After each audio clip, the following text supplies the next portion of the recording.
మరి తెలంగాణ రాష్ట్రంలో ఏ పార్టీలో ఎంత ఉండాలి ఏందనేది సో రెగ్యులర్గా చెప్తారు. బీసీలకు ఎంత అన్యాయం జరుగుతుంది ఏందనేది తిరుమల గారు చెప్తారు. సో అందుకే నేను కూడా ఒకసారి తిరుమలతో మాట్లాడదాము.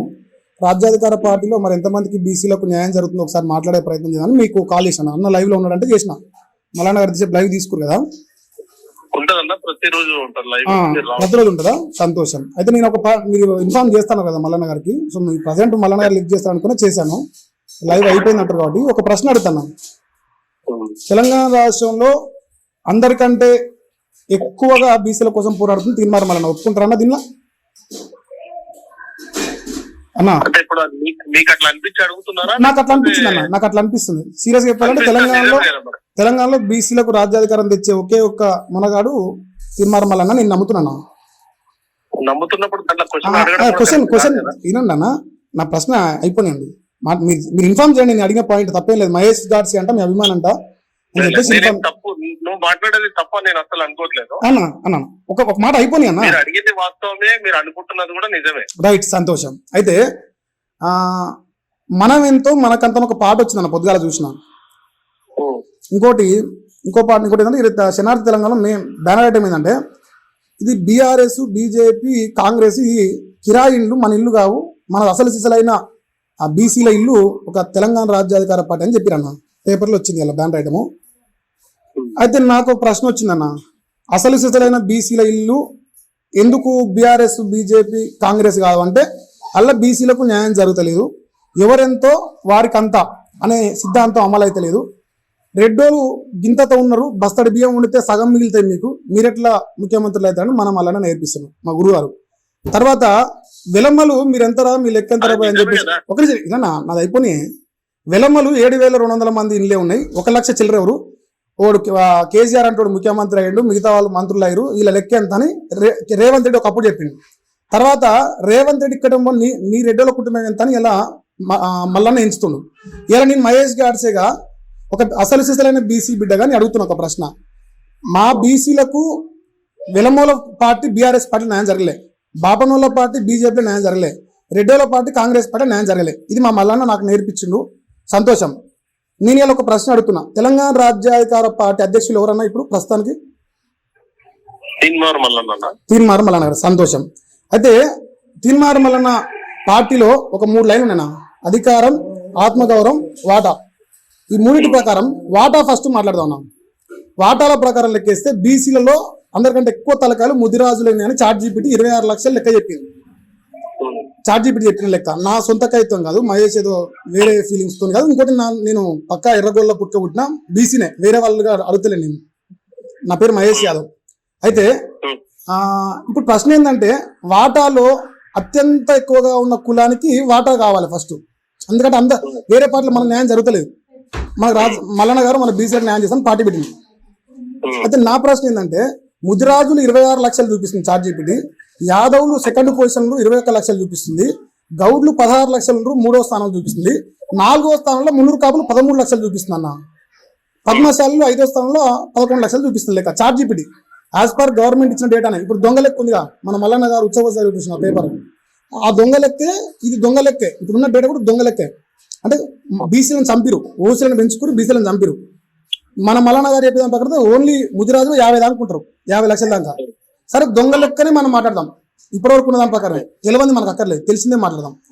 26 లక్షలు ముదిరాజులు ఉన్నప్పుడు, 21 లక్షలు యాదవులు ఉన్నప్పుడు, 16 లక్షలు గౌడన్నలు ఉన్నప్పుడు, 13 లక్షలు ఉన్న మున్నూరు కాపాయిన పటేల్ చింతపండు నవీన్ పటేల్ అనే వ్యక్తి తెలంగాణ రాష్ట్రంలో బీసీలందరికీ ఎవరెంతో వారికంతా పంచే ధర్మాత్ముడు మరి పార్టీల అధ్యక్ష పదవి ఎందుకు ముదిరాజులకు ఇవ్వలేదు? 2వసారి యాదవులకు ఇవ్వాలి, 3వసారి గౌడ్లకు ఇవ్వాలి, 4వసారి మున్నూరు కాపు సామాజిక నుంచి తీసుకోవాలి. ఎందుకంటే 4 జనాభా ప్రకారం ఎవరెంతో వాళ్ళకంత అన్నప్పుడు వాటా ప్రకారం 4వ స్థానంలో మున్నూరు కాపు బీసీలల్లా. మరి ఎట్లా తీర్మానం మల్లన్న అధ్యక్షుడు అయినా పార్టీకి? ఈ ప్రశ్న అడగానే చేసిన.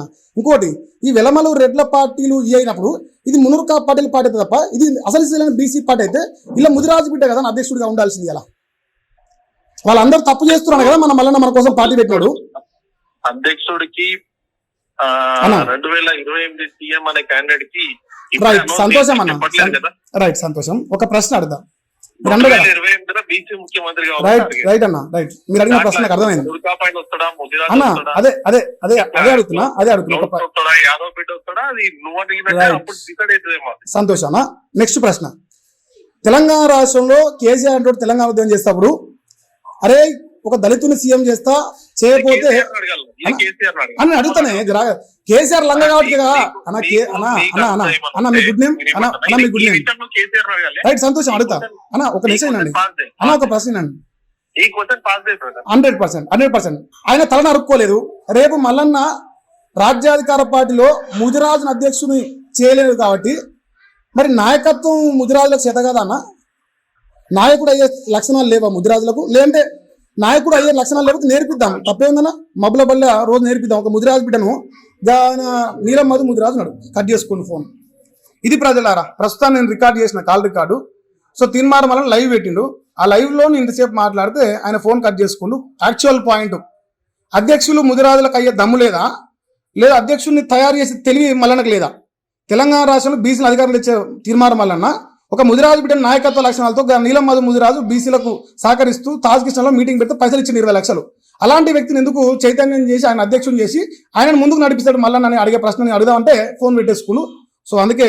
ఇంతవరకు ఎండ్ చేస్తా ఉన్నా దయచేసి తెలంగాణ రాష్ట్రపతి గమనించాలంటే తీన్మార్ మల్లన్న పెట్టిన పార్టీ చింతపల్లి నవీన్ పటేల్ పార్టీ తప్ప ఇది తెలంగాణ బీసీల పార్టీ కాదు అసలు బీసీ పార్టీ అయితే ఒక ముదిరాజు బిడ్డ వాటా ప్రకారం అధికారం ఆయన దక్కాలి పార్టీ అధ్యక్ష పదవి ఆత్మగౌరవం అందరి బీసీలకు నిలబడాలి ఆత్మగౌరవంతో ప్రశ్నలు అడుగుతున్న మహేష్ గాడ్సేకేమో కేసులు పెడతాడు ఆయన చెంచాలతోని ఇవాళ ప్రశ్నలు అడుగుదామని ఫోన్ చేస్తాను లైవ్ లో ఫోన్ కట్ చేస్తాడు ఇప్పుడు ఎవరో చెంచగాలతో ఫోన్ లేపించి వాళ్ళని ప్రశ్న అడిగితే సమాధానం చెప్పలేక ఇప్పుడు ఫోన్ పెట్టేసుకోండి ఎందుకు ముదిరాజుకు అధ్యక్ష పదవి ఇవ్వద్దు ముఖ్యమంత్రి తర్వాత ముచ్చట అధ్యక్ష పదవి ఎందుకు ఇస్తలేరు ముదిరాజు బిడ్డకు అంటే ముదిరాజులకు చేత కాదా తెలివి లేదా చింతపండు నవీన్ పటేల్కి ఒక్కరికే తెలివి ఉందా పార్టీ నడిపే తెలివి పైసలు నువ్వు పెట్టి జయశంకర్ ప్రొఫెసర్ జయశంకర్ గారి లెక్క ఎందుకు కేసీఆర్ ముందర అంటే నువ్వు ఒక ముదిరాజు బిడ్డను పక్క నుండి ఒక పెద్దన్న పాత్ర పోతుంది తీర్మానం వలన పార్టీ పెద్ద మనిషిగా ఉండి ఎందుకు ఒక అధ్యక్షుని ముదిరాజు బిడ్డ పెట్టి నడిపిస్తలేడు ఈ ప్రశ్న అడిగే క్రమంలో కట్ చేసిరు సో దయచేసి తెలంగాణ రాష్ట్ర గమనించాల్సింది ఏంటంటే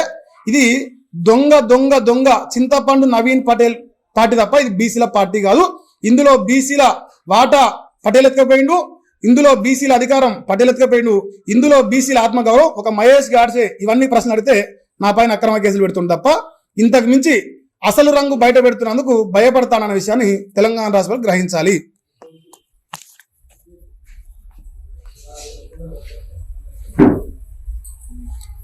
అరే రికార్డ్ ఆఫ్ చేయరా రికార్డ్ ఆఫ్ చేయ ఓకే